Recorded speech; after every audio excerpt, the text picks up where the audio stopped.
Hello friends, welcome back to my channel. My name is Em and welcome to episode 5 of Wheel of Doom Picks My Audiobook. If this is your first time catching a video in this series, this is a monthly series I do where I am desperately trying to read down my Libro FM TBR, and it's not going to get better because guess who went back to being a social media manager for an indie bookstore?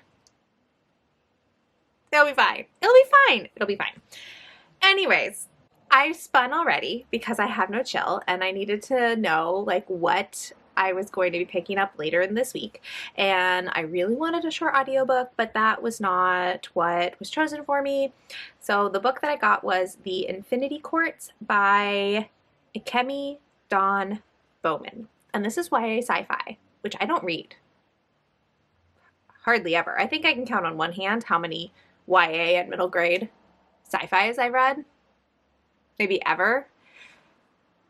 Not that I have anything against it, because I love adult sci-fi.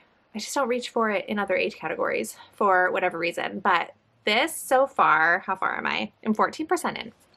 And this is about Nami, who is 18 and lives on Earth. And it's like our Earth is a little bit more advanced. Everybody has these watches that are kind of like an Apple Watch, but the AI component in these watches is called Ophelia, and it's definitely a way more advanced version of Siri or whatever things companies have. That's an equivalent. And Nami is 18 as she is on her way to her high school graduation party with her classmates, and she's going to go see her best friend, who is also the boy that she has been in love with for years, and they are going to start dating finally.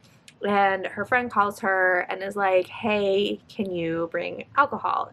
And Nami's like, no, I can't bring alcohol, I'm not 21. But Nami is the only one who has a fake ID, but she only has a fake ID because there was a Comic-Con that her dad was presenting at for a video game he's designed, but you had to be 18 or over to go in, and so she has a 21-year-old fake ID just to go to that Comic-Con. It's a stretch.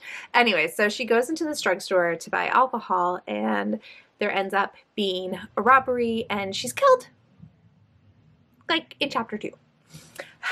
And she wakes up in the next chapter and is in this place called Infinity, which is where human consciousnesses go after they die. But this Infinity has been taken over by Ophelia, the AI, who's much more advanced and has made herself queen of this world.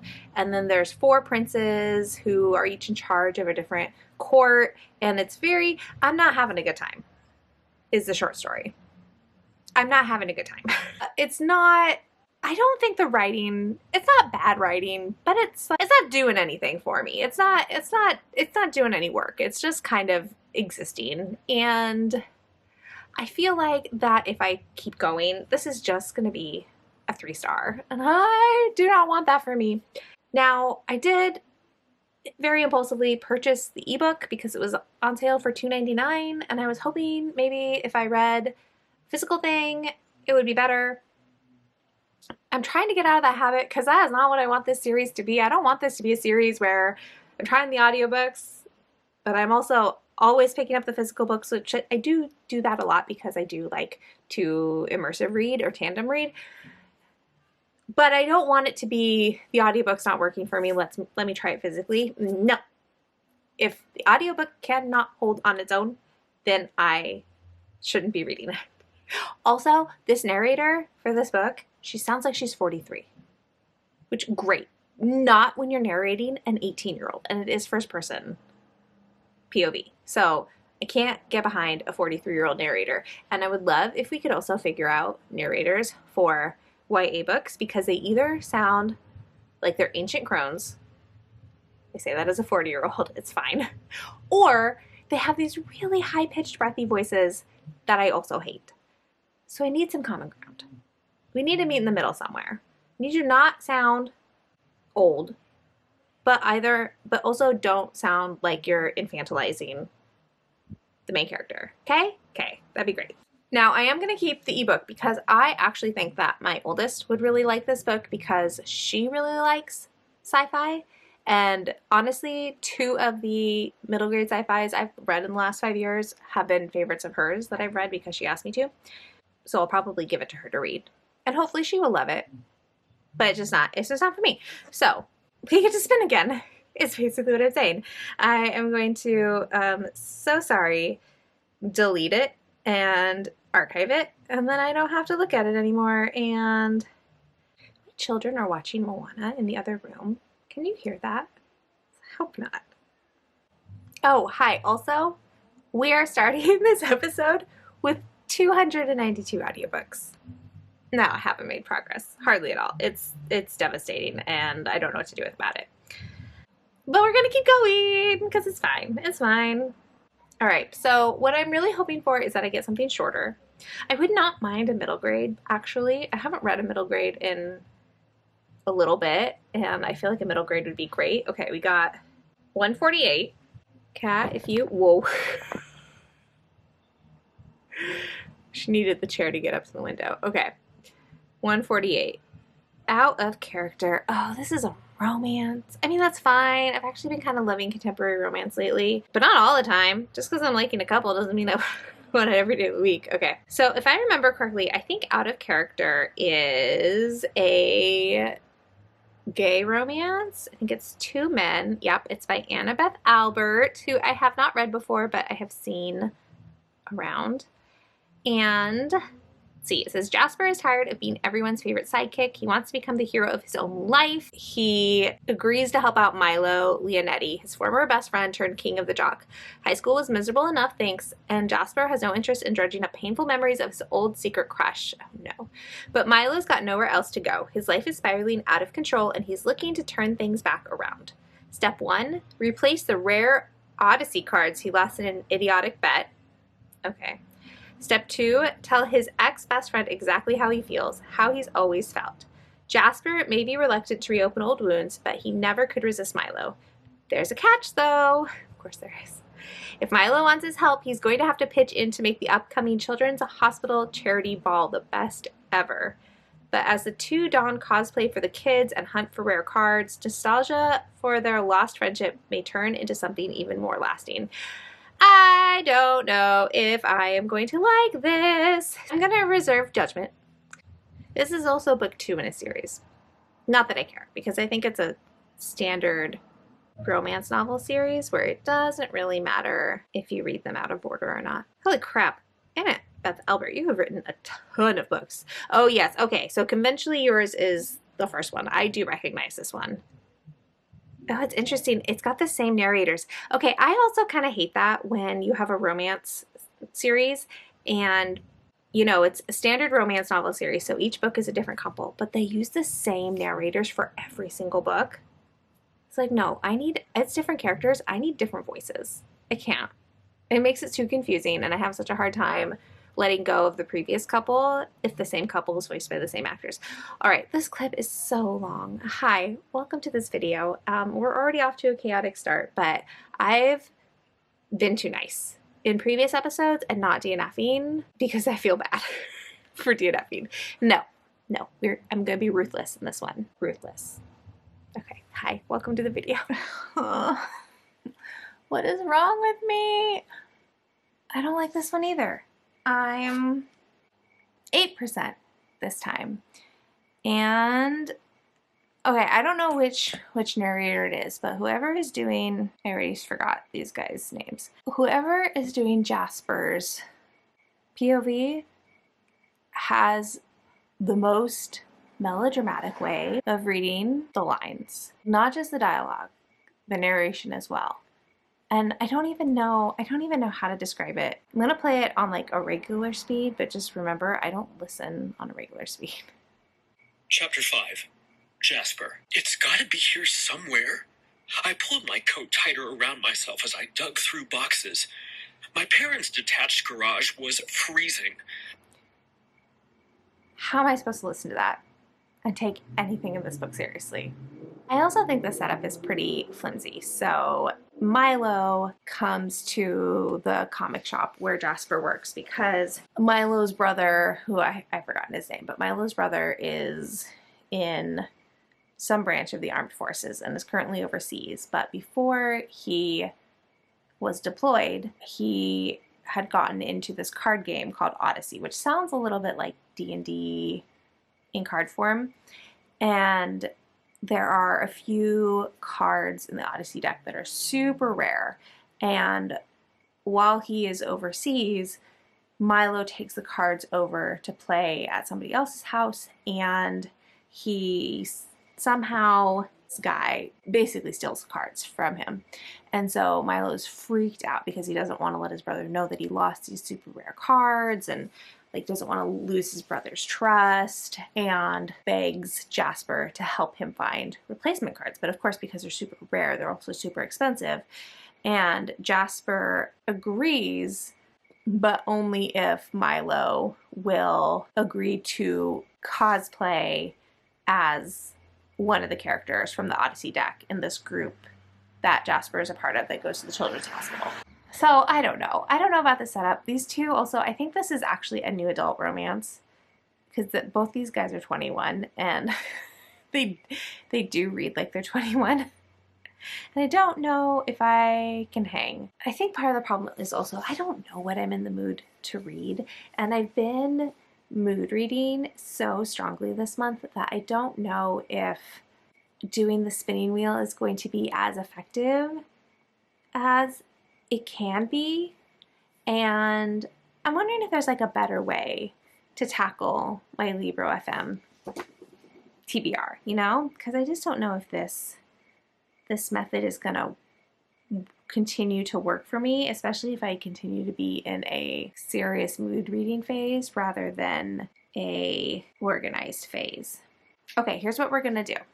So when I get an audiobook on Libro, I tag it with the month that I have it. So I have all the audiobooks that I've purchased in August saved on a list. So I'm going to go make a spinning wheel of all the titles that I've purchased or downloaded in August, and we're going to pick from that because I just did a quick scroll and I'm more interested on everything on that list than I am in either of the two books that I've tried to listen to in this video so far. So I'm going to do that, and then we'll come back and maybe we'll actually find something that I want to read. Okay, well, I thought I was recording this whole thing, and then I just realized I hadn't actually pressed record. What I ended up doing was taking a bunch of titles, not all of them, but like it was a sizable amount, and I spun, and I'm so mad that my reaction is gone because I was so excited. I was so excited. So anyways, this is the book I'm going to be listening to. Isabel, if you're watching, it's finally time to read this book, and I'm really excited. I've heard really good things. I haven't read an Isabel Kanya's book yet, but I really think I'm going to like it from all the things that I've heard, and it's so nice. It was so nice to feel excited about the book title that popped up instead of meh, which is how I felt for the other two. So I'm really glad I pivoted, but I'm so mad I didn't actually press record and didn't get my reaction in real time because it was a big one, but oh well. So yeah, I'm not going to start this tonight because it's 9 o'clock, but I will be starting this tomorrow morning, and I'm really excited. I know you told your friend you're not okay, and tell me what's wrong and why you never said you felt that way. And guess you're trying to stay strong and fake a smile until I look away.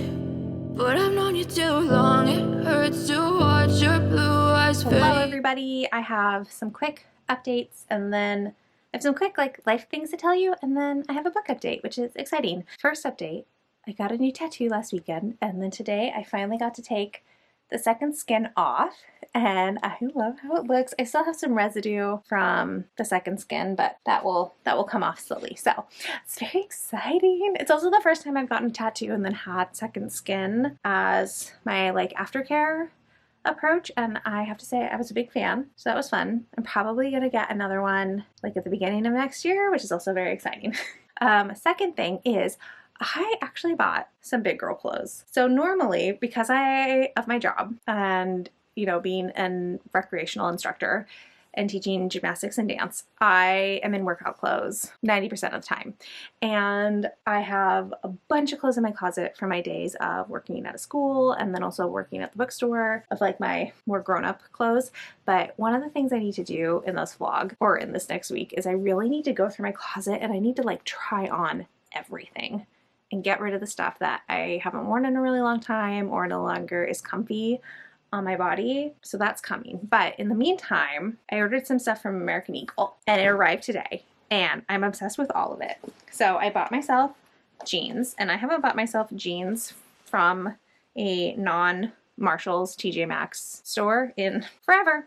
And y'all, jeans, when you pay actual money for them, are so much nicer than $10 jeans. So they're just regular, they're high-waisted, they've got a little bit, they're not skinny jeans, which is also a departure for me, but I'm really excited to have jeans that I like and that look good on me. There's a thought. And then I also got this waffle sweater in this like coral color. I think it's looking, I don't know, it's like in between a red and a coral. I'm not sure what it looks like on camera, but it's very bright, it's very comfy, it's thin, which is great. I think it'll be good for layering. It's way oversized and it's very boxy, but I think this will be a good comfy lounging, but like still look pulled together. And then the thing that I've been obsessed with and I've been wearing since I got it in the mail today is this like flannel shirt. It's the softest thing. I'm putting it back on because I've had it on. I just took it off while I was getting pizza in the oven because I didn't want to get pizza residue on it, but I love it so much. Anyways, let's talk about the book. I am, I think, 30% of the way into Vampires of El Norte. Is that what it's called? Yes. And I'm very intrigued. So this takes place at a ranchero in Mexico, and it's in the late 1800s, and we're following Nena, who is the daughter of the family that owns the ranch, and also Nestor, who is a boy who works on the ranch. And when we start off, Nena and Nestor are 13 and they are best friends. They're incredibly close, and they've been close ever since Nestor and his abuela moved to the ranch. And they're starting to get to that age where Nena's parents don't approve of her running around with this poor boy anymore. Like, it's starting to go, she's starting to be considered a lady and he is not considered good enough for her. And they're both sad and upset about it. And there's one night where they go to this pond thing, I believe, that's like was a little bit a ways from the ranch, and Nena is attacked by this gray humanoid, but also not humanoid kind of monster.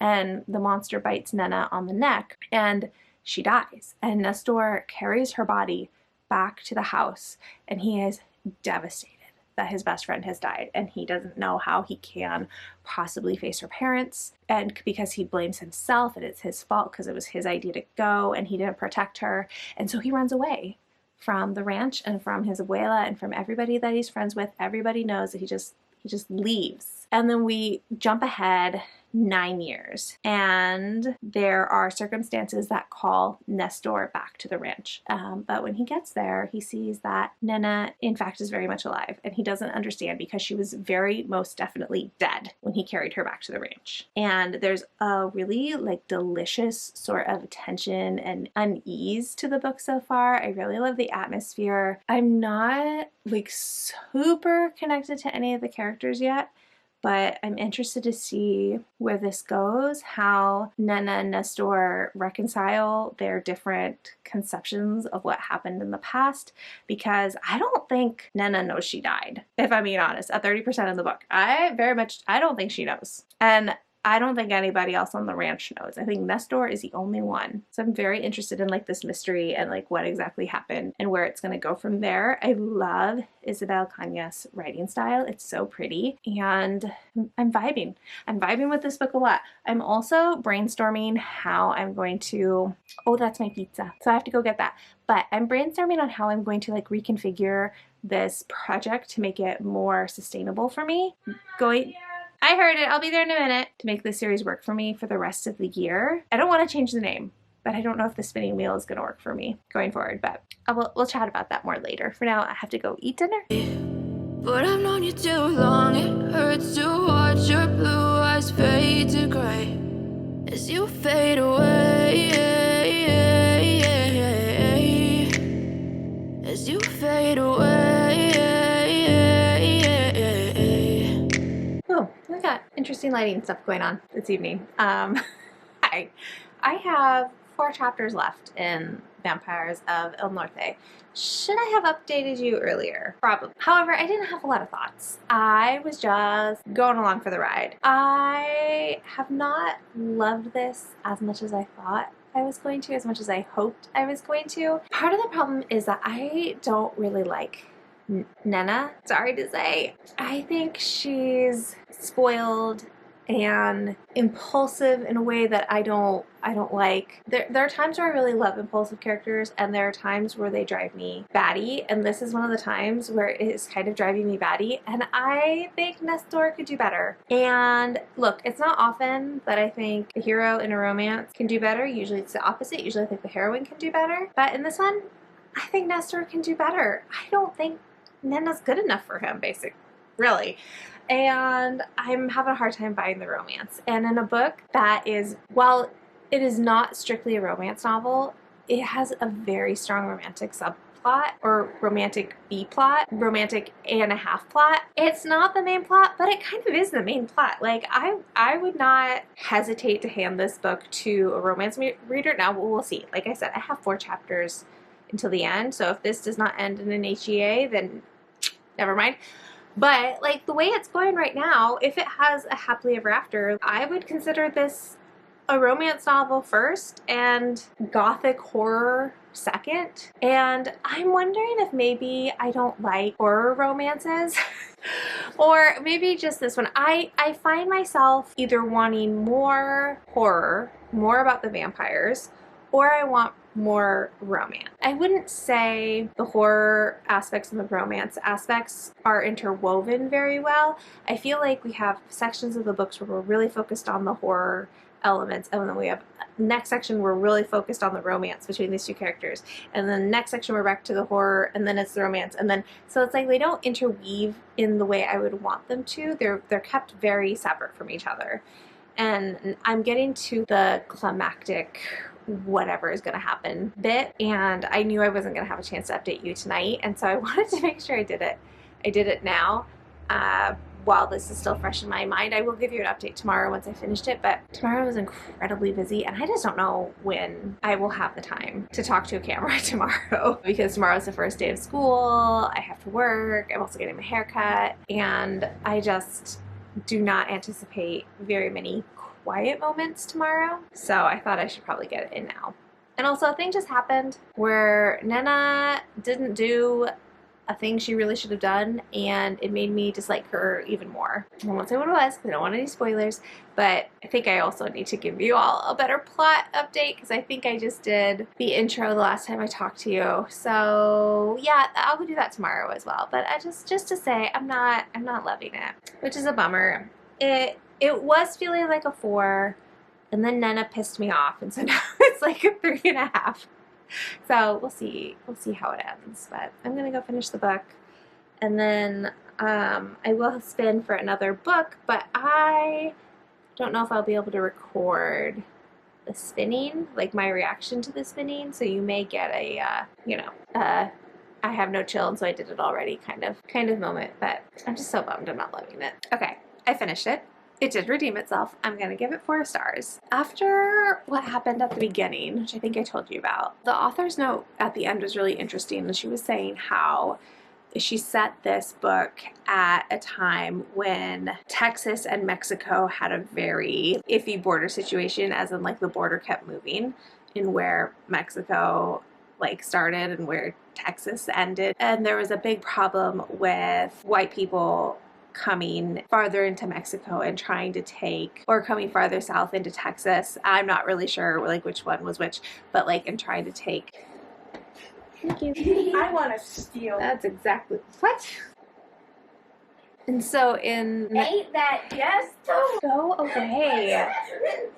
So you have these white ranchers that are basically trying to take the land from these Mexican families, and in Vampires of El Norte, there's that tied with the vampire component. And the vampire component, like, it's not as strong in the vampires as I would like it to be. I would have liked more vampires. I did like the ending though. I felt like Nena redeemed herself, which is good. She needed to do. So it did save it from being a 3.5 star. Now it's a solid 4. I shouldn't be trying to record the night before school starts. They're absolutely unhinged right now. My kids, FYI. Hopefully I can edit out all the ways that they have busted in and like been obnoxious, but if I can't, it's my own fault. I'm trying to record this. But anyways, what was I saying? Oh, it kind of kept reminding me of The Daughter of Dr. Moreau by Sylvia Moreno Garcia. Not in tone or like in plot or anything like that, but I think that the times in history that they are set in are very similar. They're not exactly the same, I don't think, but they are very similar.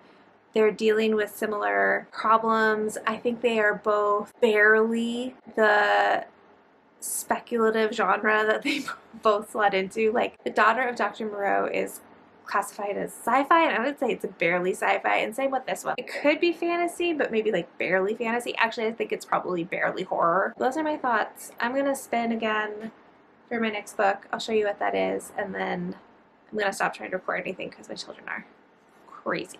Hello friends. Well, I was accurate. Today has been bananas, but I started The Witches of Moonshine Manor. Actually, I just listened to the prologue and half of the first chapter on my way here, and I think this is following 4 elderly witches. The tagline says it's a Halloween novel, so that's great because I would love to be in a spooky mood. I feel like that slots in with Vampires of El Norte pretty perfectly. And I'll keep listening when I get back in the car, but I'm about to go in and get all this hair cut. That makes it sound dramatic. I'm not getting that much cut off, but I think I am going to get bangs because I haven't had bangs for several years and I'm kind of missing them, and I kind of feel like the term paper forehead needs some camouflage. I also have to go to the grocery stores, which is also great audiobook time. And then I think tomorrow I have a little bit more time at home, and I need to redo our dining room. Not redo, but like reorganize, because all the kids' art supplies are in there, and our hutch that we still haven't gotten rid of, which is now just like a dumping zone. So tomorrow I'll listen to a lot more because I'm going to organize that. I'm going to make a charging station for my kids' Chromebooks for school, so I think I'll be good. I also might go for a run this afternoon because I'm trying to run, like work it into my schedule. And I figured I don't have time to go to the gym, but once everybody's home from school and kind of settled down, I might have like 30 minutes to go for a quick run in our neighborhood.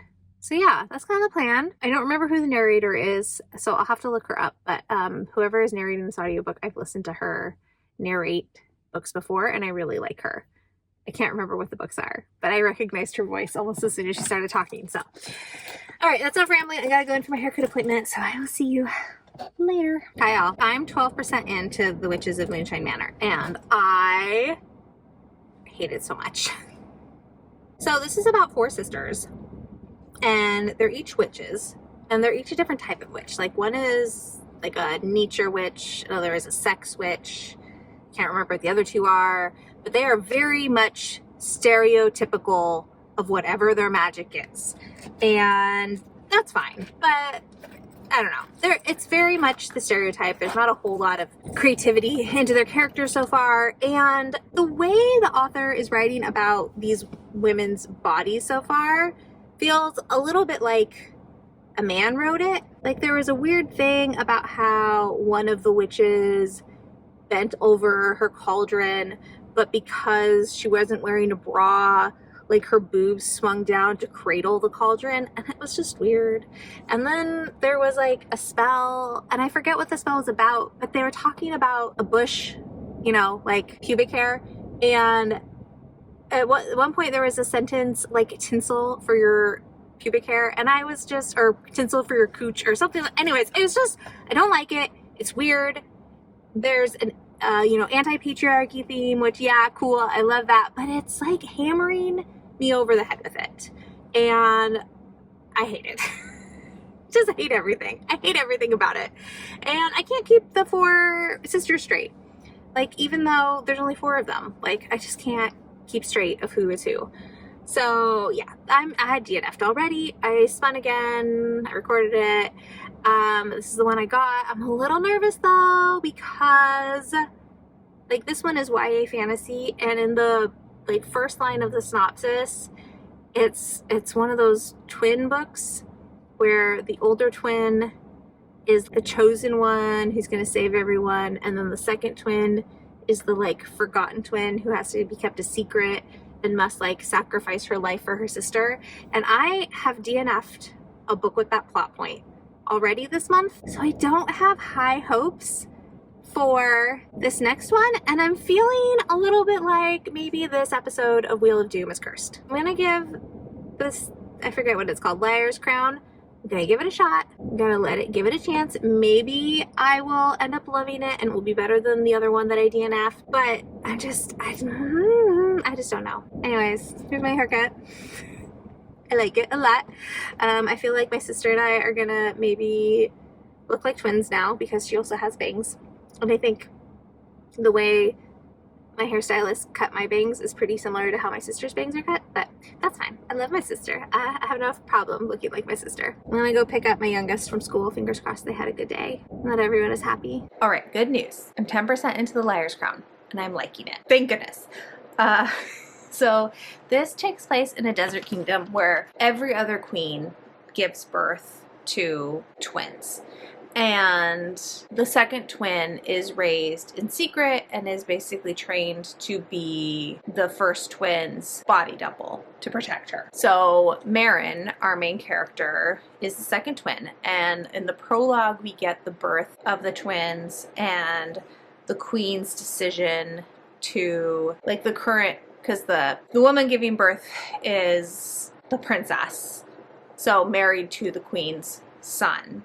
And so the queen is the twins' grandmother. Anyways, so you get the queen making the decision to save the second baby and sacrifice the mother's life. And then the midwife secretly puts a curse. Ooh, on which twin? I think on the first one, but I might have forgotten already. That's not good. Anyways, and then in the first chapter, it switches to first-person POV, and we are in Marin's point of view. And it is in that first couple chapters, right? Yeah, first couple chapters that you get a little bit of the sense of what Marin's childhood was like. She doesn't really have any friends. She has one friend, but he doesn't know, like, nobody can know that she is a princess in where she was raised. But then you find out pretty quickly that the grandmother queen has died, and that means Tabra, Marin's twin, is going to be crowned, and so Marin quickly has to journey to the castle to take on this role that she's been trained her whole life to do.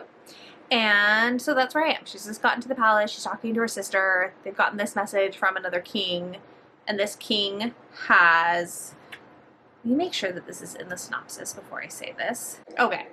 I'm going to read you what it says in the synopsis, just so I don't spoil anything. So, King Idolin, I don't know, this book definitely has fantasy names, so I'm doing my best, has sent my sister a gift. Also, the synopsis is in first person, I hate that, but anyways. Has sent my sister a gift, an eerily familiar gift, and a proposal to wed. I don't trust him, so I do what I was born to do and secretly take her place on the eve of the coronation, which is why, when a figure made of shadow kidnaps a new queen, he gets me by mistake. So she's gonna be kidnapped by the Shadow Wraith, and if there's not a romance between Marin and the Shadow Wraith, I will riot. Also, I didn't update you all, but over the weekend I went to go see Twisters with my bestie, and I loved it so much. It's not as good as the original. Like, the original will always have my heart. But you know what? It's a pretty good time. I had a lot of fun, and I love Glenn Powell so much. And why am I so much? I always put too much headspace. Okay. Is that better? I don't know if that's better. There we go. I think that's better. Anyways, I love Glenn Powell so much. Specifically, I love when Glenn Powell plays an asshole. He is just like, all my problematic romance reader tendencies come out because typically I don't like an alpha hole, but every once in a while it hits just right. And Glenn Powell in Twisters has that like cocky, borderline asshole cowboy vibes. Like, oh, just gotta eat it up with a spoon. I loved it. I loved it. But the fact that there is not a single smooch in that whole movie, like, that did me dirty. I'm so upset about that. So upset that I am now planning a reading vlog where I'm gonna read romances that give me Twisters vibes, but they smooch. So keep your eyes peeled for that, because I think that will be a fun time. But I really loved it. It was so fun. And I might go see it again this week. I'm trying to talk my kids into going to see it with me. I don't know. We'll see. So yeah, there's your movie update and your book update. I'm so glad I'm liking this. That Moonshine Manor book really, really threw me for a loop. But anyways, this is your last update for today. Tomorrow is less busy. And yes, I am still going to, what am I going to do? Organize the dining room. That's what I'm doing tomorrow. So you can look forward to that. I don't know how much B-roll I will get, because honestly it's probably going to be pretty boring. But hopefully I will get more of this audiobook, because I just listened for, how long was I listening for? I don't know. But I'm 10% of the way through. So that's, you know, not insignificant. It says I have 6 hours and 19 minutes left, and I am listening at 2 times speed. It is a long audiobook, but it's fun. I love this cover. I don't know if I said that earlier. Like, I love the color combinations. I love the skull with the crown. I like how the title is woven into the picture. Like, just, like, it was great cover design. Whoever did this, like, great job.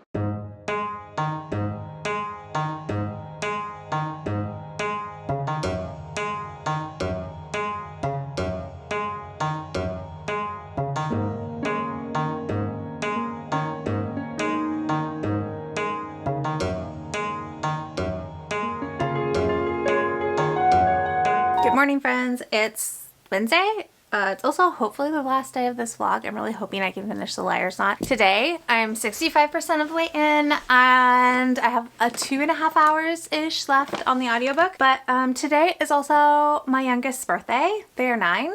And I haven't wrapped a single present. Well, there's one. We have one wrapped present that the bookstore wrapped for my husband when he bought it. So I'm gonna update you while I wrap some presents for my baby. Okay, so The Liar's Knot. I would say that this book is definitely romantasy, and it says it's YA. I would say maybe older YA, because there is definitely sexual tension between these two main characters. Not, well, I was going to say not quite Avatar level, but, you know, I'm going to reserve judgment because there's still 2.5 hours. So I think it actually might get steamy. So I would say definitely upper YA, if not even new adult. Even though I know new adult doesn't technically exist as a category. But, like, I don't know if I would give this to my almost 13-year-olds who are definitely, like, reading YA now. But I don't know. I mean, maybe I would. We'll see. We'll see how far it goes. Right now, it's just like a lot of, there's been a kiss, and there's been acknowledgement of touching each other's bodies makes them both feel a certain type of way. So there's that. I did appreciate that this book got going really quick. Like, Marin is abducted from the palace so quick. And then it's fun because, oh, what's his name? This is where I wish I had a physical book, because remembering all the fantasy bros names is really hard. Revan kidnaps her, and she takes her to this place where people who have disappeared from the various realms are, and these people have just disappeared. Nobody knows what's happened to them or where they have gone. Turns out they're all here, and Revan needs Marin's help because the land is sinking, and he knows she has the type of magic that can help keep it from sinking. Are you gonna make this hard? But of course he thinks that Marin is Tabra, her sister. The only thing is that Tabra doesn't have magic. So at some point somebody found out about Marin's magic and confused Marin and Tabra, I guess. Anyways, the plot really doesn't matter. It's such a fun time. It's not like it's not a book that you have to take super seriously. I don't know that it's really doing anything revolutionary, but I think if you just want a fun romantasy, I think this is really fun. I do really like Marin. I like how bad she is at pretending to be her sister, because, you know, she's been trained to imitate her twin and like mannerisms and behave as a queen would behave, but you know, you just can't hide who you are. And I love that she is just unabashedly herself, and she swears and she says crude things, and you know, then afterwards is like, oops. So this is kind of my favorite kind of impulsive character, where they know how they're supposed to act, but you know, they just can't help being who they are, and I like it. And all of her decisions make sense to me. I like how they're writing. I like the characters. I'm here for the romance. Like, I think I'm having a really good time with the romance. I think this is only a duology, and I mean, we'll see how the ending goes, but I could see myself finishing this duology. Like, I'm gonna want to know, I think, what happens to all these people, and who Revan is a little complicated. I'm not gonna say exactly how, because that is a massive spoiler, but I want to see how the author wiggles her way out of what she has established for who Revan is. And hopefully that sentence was vague enough, because I don't want to give anything away. So yeah, anyways, I think, what would I compare this to? Would I compare this to anything? I don't know. I haven't read a ton of romantasy. I've read a fair amount of romantic fantasy or fantasy romance, but not romantasy as it like slots into this that subgenre. So I don't think I have really a lot to compare it to, but I'm having a good time, and I really like the audiobook. I felt like kind of a dummy though, because the audiobook on Libro FM says it has 2 narrators, and I thought for a while that meant it was going to alternate POVs between Marin and Revan, and then I finally realized, oh, it's a different actor doing Revan's lines. So we have the one, because it's first person POV, so we have that one narrator doing all of Marin's lines, and then the other narrators hired just to do Revan's part, so that the main narrator doesn't have to like try to do a man's voice. And okay, I am a little embarrassed it took me so long. I just kind of thought she was a really good actor, I guess, for like 50% of the book. I think I was 50% of the way through before I was like, oh, it's a different actor. This is, if I was saying this to my husband, this is the moment he'd go, you're so pretty. Because definitely not always the brightest bulb in the box, but that's okay. That's okay. We all have different talents and skills, and being very observant is not one of mine. But I like it. I love it. I love it when they just hire multiple narrators and I don't have to listen to somebody struggle to do a voice of the opposite sex. And then I just can be, maybe that's why I'm having such a fun time and it's more immersive, is because I don't have to critique her ability to do other people's voices. I can just listen to her be Marin for the most part. Also, the other reason why I would say it is new adult, if not, well, upper white, well, yeah. The reason I would say it was new adult is because Marin is already 19 or just about to turn 19, and Revan is 23. So that is why it would be new adult. So yeah. All right, that's your update. Like I said, I'm hoping to finish it before I go to pick my youngest up from school. I'm gonna finish wrapping their presents, and I was gonna clean their room for them as a little surprise. Actually, just clean the house in general because we have family coming over this evening to celebrate, and it's just gonna be a good day. And I'll come back when I finish the book. Also, would anybody like to tell me why I'm such a sucker for somebody who has been raised without a lot of affection for a child and being so touch-starved with the person that they fall in love with. I love it. I love it. It's like two magnets being pulled together. It's so great. And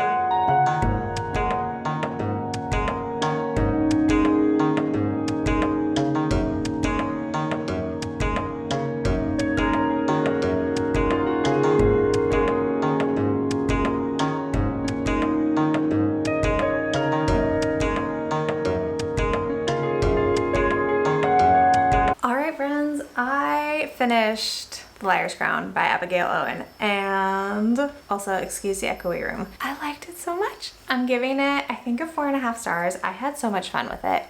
I think if you regularly read romantasy and just consume a lot of romantasy, I don't know that this book is doing anything new. The hero has that like I can make shadows thing going on, which I feel like is maybe done a lot in romantasy. Correct me if I'm wrong. If you read more of it than I do, feel free to correct me. But because I haven't read very much romantasy, I was into it. I liked it. I would also say, yes, this is very much new adult and older YA, and not a book that I would universally recommend to the whole spectrum of the YA age group. But for older teens, new adult, that kind of like, yeah, it was so fun and loved the ending. And you know what? That second narrator came in the epilogue. So I take it back. Our narrator was doing that man's voice the whole time, and I'm looking up her name. Samara Naomi. She did phenomenal. She did such a good job with that narration and doing the men's voices, like A+ narration. And then Luis Moreno does the epilogue, and he was fine. He was okay. And I already have a hold on book 2 at my library because I need to know what happens, because the end was just like bam, bam, bam, bam, bam. Action, things happening. And yeah, I had a really good time with it. That was fun. And so nice to have a win for what I felt like was kind of a rocky episode of Wheel of Doom, but made it. I definitely got, was it 5 books off of my Libro FM? Yes, because I DNF'd 2, read Vampires of El Norte, DNF'd another, and then Liar's Crown. So yeah, 5 books, not too shabby. Not even mad that 3 of them are DNFs because they're books that I don't have to worry about anymore. So yeah. So, if you made it to the end of this video, thank you so much for watching, spending your time with me. I would love to hear your thoughts on any of these books. If you've read The Liar's Crown, if you've read the whole duology, let me know what you think of it. If you want to just leave an emoji to let me know you're here. Let's do a crown emoji. Yeah, let's do a crown emoji. And like if you liked it, subscribe if you want to, and I'll talk to you all in the next one. Bye!